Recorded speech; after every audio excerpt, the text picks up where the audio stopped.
Okay, so we are going to continue the Maamar. Let's bring up the page. So today's learning is, of course, in honor of our dear friend Pinchas Daniel ben Avram, who passed away early this morning. Very close friend, supporter of the clan, and may Hashem have an Aliyah and the Emel Yisher for his family, for Klal Yisrael, for his children, his wife, and we've seen here very soon with Mashiach Tzidkenu. So we're talking the Maamar about the ideas of why Moshe Rabbeinu switched around the order of the instruction, how he received it from Hashem. He received from Hashem to build first the Kalim, then the exterior, the build of the Mishkan, the structure of the Mishkan, and then Shabbos. And Moshe starts Vayakhel with Shabbos, the structure, and then the internal Kalim, the vessels of the base of the Mishkan. Also, why is it that we use the Lashon Vayakhel, and why is it Moshe who has to do the gathering? So we explained so far that there's a difference between how things are given over from the Mashpia and how the Makabel has to receive them. Meaning how the one who gives over the flow of something, let's say a teacher information, so how the teacher sees the end goal and builds towards it and elevates to the level of Shabbos, where the receiver needs to elevate to Shabbos and then take it in an encompassing energy and then to able to internalize it. So it's a stage first Shabbos to get elevated to be a vessel, then you have it in external, then you can internalize as much as you can. Now, what is the power that a person has to elevate themselves into Shabbos, to be receptacle for the Gilu Elikus, for the revelation of godliness? So here we're holding,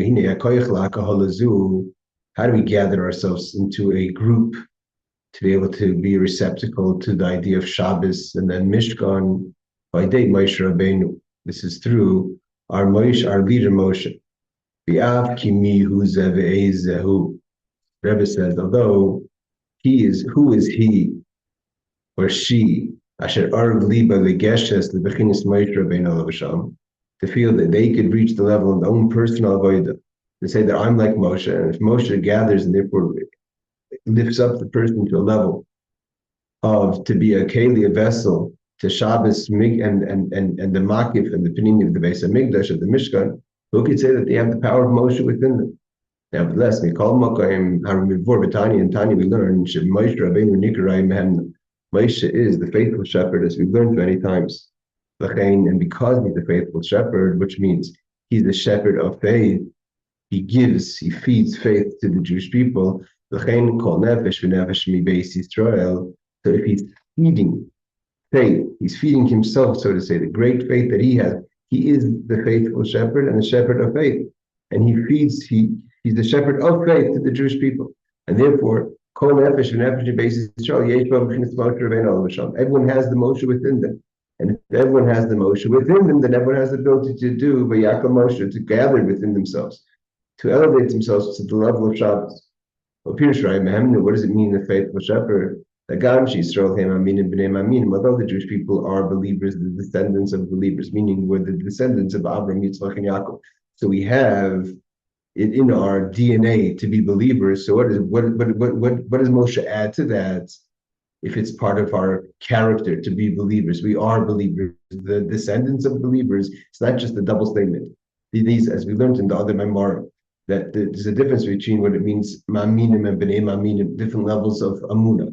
The amunah in mimali kolamim and the amunah of soviv kolamim. Nevertheless, Moshe es hamshacha amunah v'roya amunah v'chol rimached bar v'stagidim.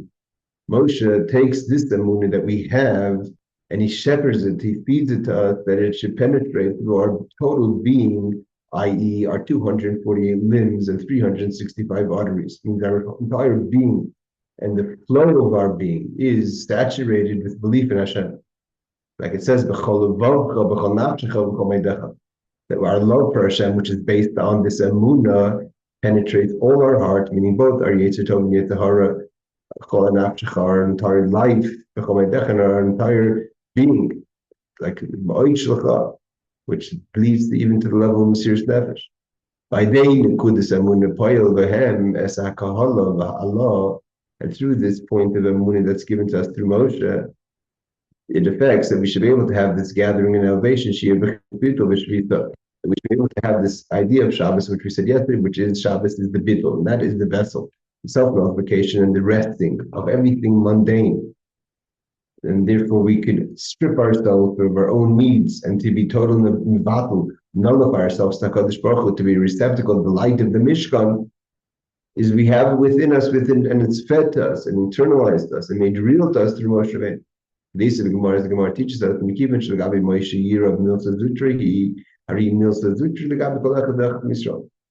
if something is easy for Moshe, then there's that easiness. If Yira, which is fear, is easy to Moshe, as Mr. Zutra is something, so to say, light, easy, attainable, simple almost. So it's simple also to us. It means there's a simplicity if we tap into that energy of Moshe that's within us. If Moshe gives us that fear and nullification, and therefore it's attainable and achievable for us. By day bitul when a person sort of say breath from their identity, from their being, when a person gets focused and it internalizes the idea that it says in the Mishnah that my whole creation, my whole being is the Shamash Koni, is to serve Hashem. That's why I'm here. At the end, what am I doing here? What's the purpose of my being? My existence is to serve Hashem. Whether that is in work or teaching or learning Torah or doing Torah mitzvahs. Who is different than a person has the ability, you elevate the full Jew within you and all the Jews around you to the level of bitul. If you're going to be spread out all over, if you're going to be pushed out all over, which is a reference to the gullus and the gullus within each and every one of us, nevertheless, from there you could gather in. So too, there's other than the person themselves, you gather and communalize. As all the parts of your being, that's that's your character, and your levushim, which are machshava dibur ma'asim, machshavaisav dibur b'ma'asim, to be able to be receptacle to the flow that starts with the idea of the Mishkan. And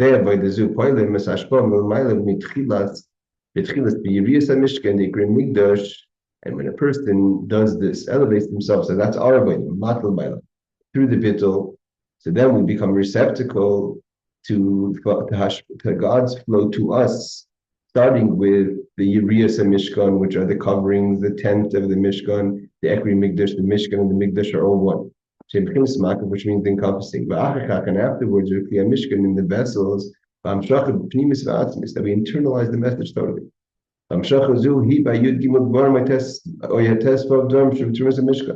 And it becomes in the 13 to 15 different articles of the Mishkan, that each one of the components of the Mishkan is internalized and saturated with Geula and with Gili Alikis, with revelation.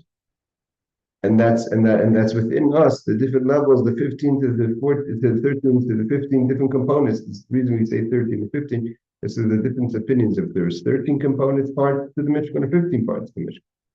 But however you can say, whether it's 13 or 15, those are represented within you, within each person. As explained, what it means, each one of the 15 or 13 components. There's the Mizbeach, there's the menorah, there's the ark, the outer Mizbeach, the inner Mizbeach, the shulchan, the table. What does this mean fundamentally? In each one of these components is when we internalize it, that all our vessels are made up as the vessel to receive the godliness, that makes it here. Then we create the V'shachanti b'socham, God rest amongst us. The Indian Hadir hu kumari b'mashul is, for example, why do we call it the resting place for God? Because we have to take it from an example. What's the example of a resting place for a person, a dwelling place for a person? Shadar boy nimsa called in Yanav. When a person lives there in that place, he or she lives with everything. You bring all your possessions. There's no part of you that's not living there. Doesn't mean that it doesn't. In the example itself, means when a person has a secondary home. That's secondary. Where is home is one place, and that place is everything is there. So too, Hashem wants to be completely in this world in ourselves.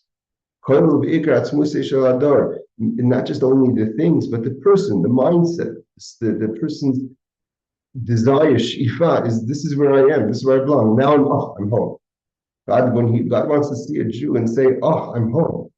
In us as individuals, in us collectively, and in the Beis Hamikdash. We make a dwelling place for Hashem. What does it mean, Adas B'nai Yisrael? The congregation of Israel. This is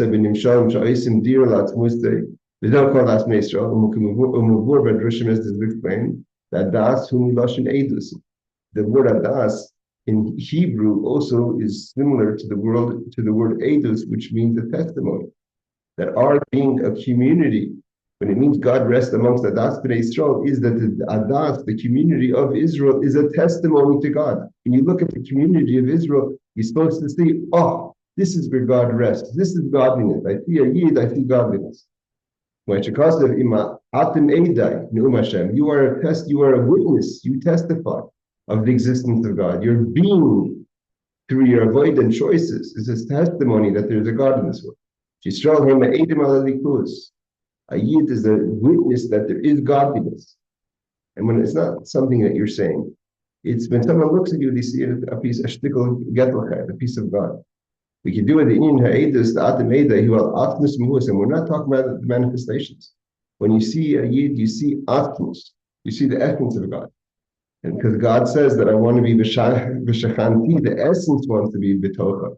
Not that we see kindness, we see attributes, we see ideas, and the Jews are into this fund and that fund because we personify chesed.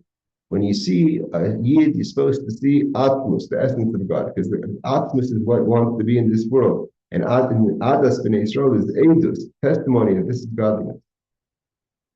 Jewish people, not just the testimony that is the God, but on the essence of God. Before it's explained in the writings of the Ariyah Kadosh, Al-Pasuk, Vayakhel Moshe. What does it mean, Vayakhel Moshe? Moshe gathered. What does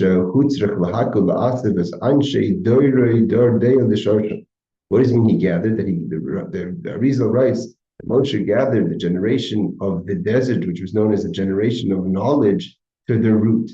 It's called Adas, Shahayu Mistoit Hadas. Adas from the word Hadas, also from the knowledge, which Das is also from the word hergish, to bring us to a true feeling of godliness, and it's all together with the idea of testimony.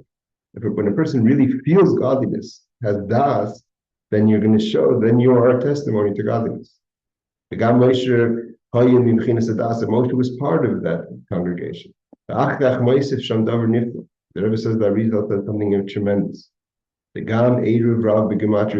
word Erev Rav, which is 272, and another 202 is 474, is also the same number value of Das, because Taf is 400, Ayin is 70, and the Dal is 4.